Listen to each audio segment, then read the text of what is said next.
కాంగ్రెస్ ప్రభుత్వం గ్రామ పంచాయతీలను సర్పంచులను నిర్లక్ష్యం చేస్తోందని మండిపడ్డారు బీజేపీ ఎంపీ ఈటెల రాజేందర్.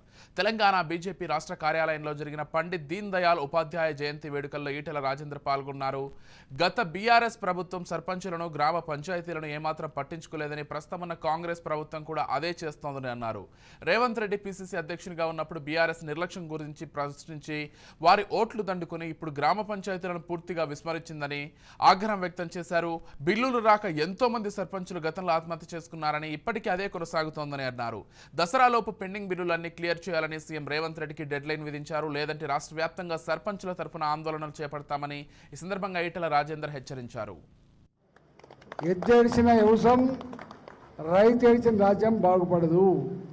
ఇవాళ రైతులు ప్రభుత్వం ఇచ్చిన హామీని గుర్తు చేయడానికి డిమాండ్ చెల్లించమని చెప్పి ఇక్కడ కోరితే పోలీసులు పంపించారు. ఇంతమంది పోలీసులు ఎక్కడ మన నక్సలెట్లమా, మన సంఘ విద్రోహ శక్తులమా, మన కొట్లాటోళ్ళమా అడుగుతాం మనం. ఇవాళ అంటే ఏ ప్రభుత్వమైనా కూడా ప్రజలకు న్యాయమైన సమస్య పరిష్కరించమని చెప్పినప్పుడు వాడేది మాత్రం పోలీసులు చెప్పి అర్థమైంది. ఈయన కూడా దానికి అతీతం ఏం కాదు.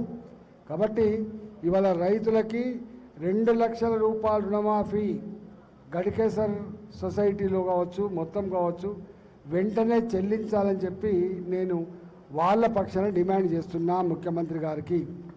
కోఆపరేటివ్ బ్యాంకులలో ఇవాళ మా రామిరెడ్డి గారు చెప్పిన 9% మేము కమర్షియల్ బ్యాంకులు తెచ్చుకొని 7% మేము రుణం ఇస్తున్నది.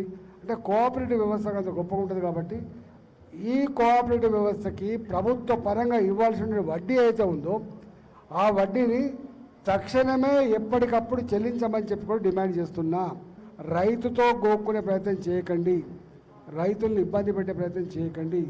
ఇవాళ రైతు బంధు ఉండే ఈయన ఏం చెప్పిండు, 5,000 ఎంపీ షాది, సంవత్సరానికి ఎకరానికి 10,000 రూపాయలు ఎంపీ షాది, నేను వస్తే 15,000 ఇస్తా అని చెప్పిండు.